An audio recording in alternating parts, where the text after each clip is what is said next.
Happy Sunday. Long time no see, guys. I know it's been a while. Well, I am back and yeah, I have crazy hair. I had braids. I took them down. I want to talk today about Night of the Living Dead Kin 3.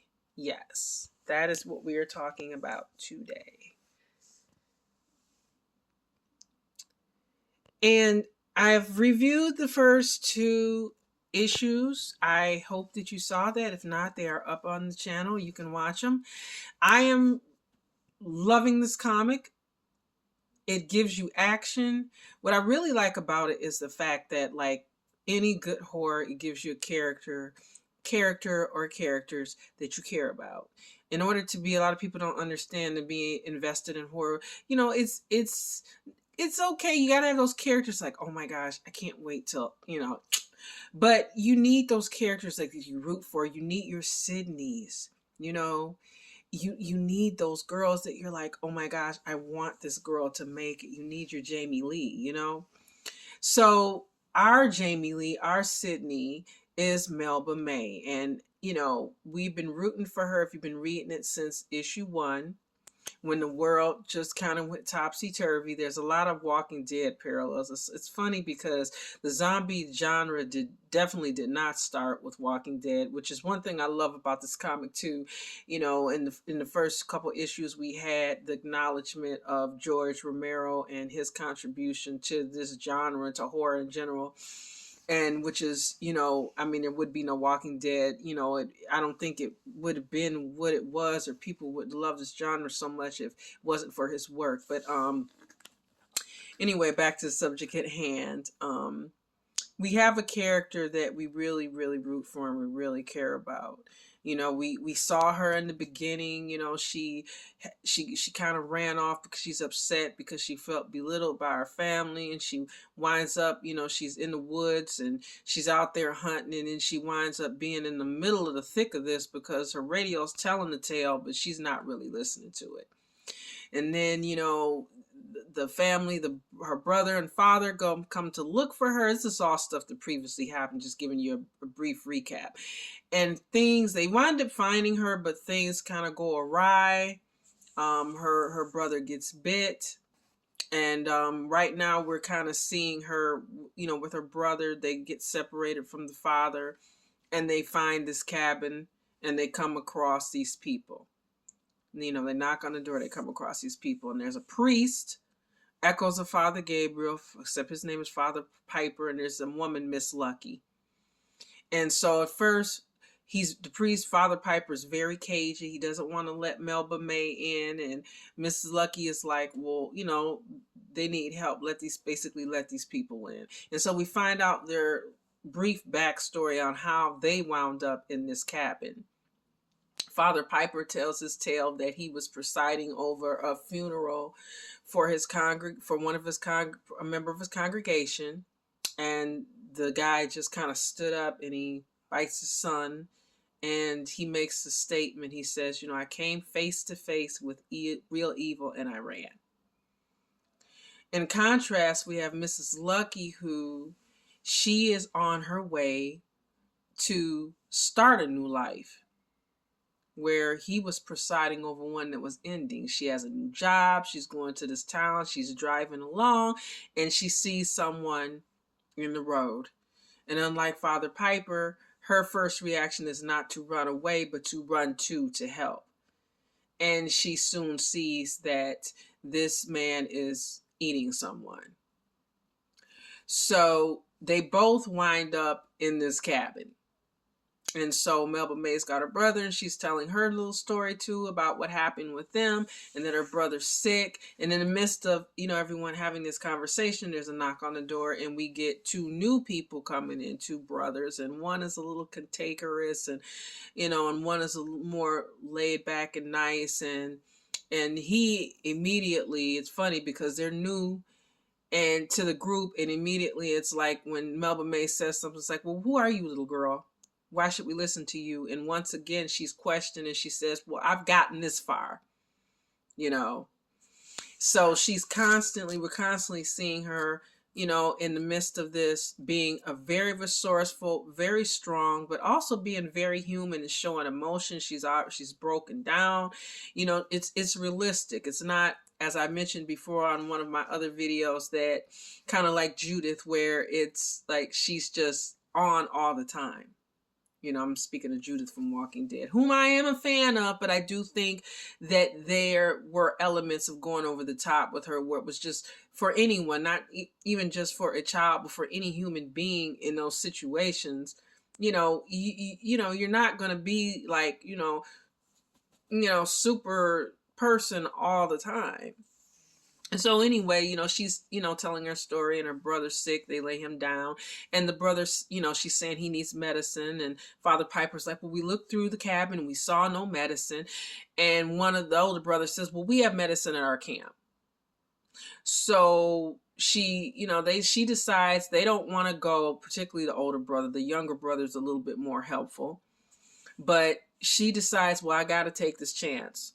And once again, the theme of family, I mean, the name of the story is Night of the Living Dead Kin. So the theme of family is strong throughout the story. Two brothers, a brother and a sister, her whole family. So even when the brothers say, well, the guy says, well, it's my brother and I were out here. Mrs. Lucky says they're family, we let them in. So they don't want to go, so she winds up, going, and Father Piper, surprisingly, kind of from what we heard, says, I'll go with you. You shouldn't go alone. So she takes the lead, even though she takes the lead as usual. She's like, follow me. And they get there, and she finds some medicine, but of course it gets cagey because, the undead are everywhere. So it's a very, precarious situation, a very dangerous situation. And Father Piper, again, like a lot of times, I don't like to give away too much when we do these videos or reviews, but that story of his, how he got to the cabin, kind of comes full circle in his, I would say, his journey. And Melba May winds up making it back with the medicine. She has to fight her own way back. We'll just say that. And as she's getting there, the door is locked because she went through a trap door, like kind of underneath the cabin, kind of like, and she's knocking on, she's like, oh my gosh, they locked the door. And like, I can't take anymore. And, she's freaking out, but she gets in, and before she gets in, she hears shots. She's like, somebody's shooting. And it turns out that we have a new person introduced to the group that right at this moment, we don't know who they are. And he is apparently, shot the brother, the one of the brothers, the younger brother. And so now we're coming into this crazy situation that she has nothing about. She doesn't know what happened, what transpired from the time she left the cabin to get the medicine till now. But again, I gotta say, if you haven't been reading this is the next one is supposed to be the conclusion. I'm looking forward to it, but I'm also a little bit disappointed because I'm really enjoying this, and I'm really hoping to see this character again in some incarnation, whether it be in a continuation of this story or another story, because she's so fleshed out and you're really rooting for her, rooting for her to make it through this crazy situation. And I really, the character development too is great. The writing in this story is really, really great. Even though, like, a lot of these characters, like, we see briefly, because like I said, this is the third issue. The fourth one is supposed to be the final, the conclusion. But still, we see very fleshed out characters and people we care about, whether or not they're in there for the whole issue or for a part of the issue. It kind of reminds me of that old expression, there's no small parts, there's only small actors. Like when we see an actor who's in a movie and he's in there for 5 minutes and he steals a show. It happens. We see this all the time. So if you have not been reading Next of Kin, Night of the Living Dead, I strongly suggest that you do.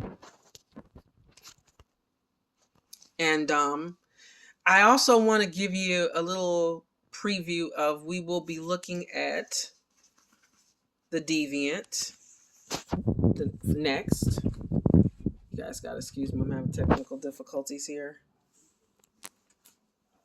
And this one is from James Tynion. And as you can see, we got A Christmas Story. Yeah, I like Dragon Ball Z, guys. And Lana Del Rey, yeah, a lot. And Marilyn Monroe, yeah, you caught me. But this one I was going to talk about on this video, but I really think it needs its own. There's a lot that I want to unpack and talk about. It is a horror story, but there's a lot of underlying things going on here, and this one I really can't wait for. I know it sounds like, oh, she says that all the time, but we're in like a horror renaissance, especially with comics. I mean, for so long we had like a drought, and lately it's just been banger after banger after banger, and I'm like, oh my gosh, like my pull list is like full of, you know, mostly horror, DC, and then Marvel. It's just crazy. Every time I look up, there's a new one. I mean, they're gonna have we got The Fog coming out soon, My Bloody Valentine. It's like crazy what's going on, you know. So this one is really, really good. And we'll be talking about that. I don't want to give away too much. If you've seen it, and if you're in the comic book store and you get a chance to pick it up, or flip through it and see if it might be your speed. But we will definitely be unpacking that next. Until then, you know, stay safe out there. Love you guys. And if you are in Michigan next year, I look forward. Maybe I'll run into you at Astronomicon. Until then, stay blessed. Bye.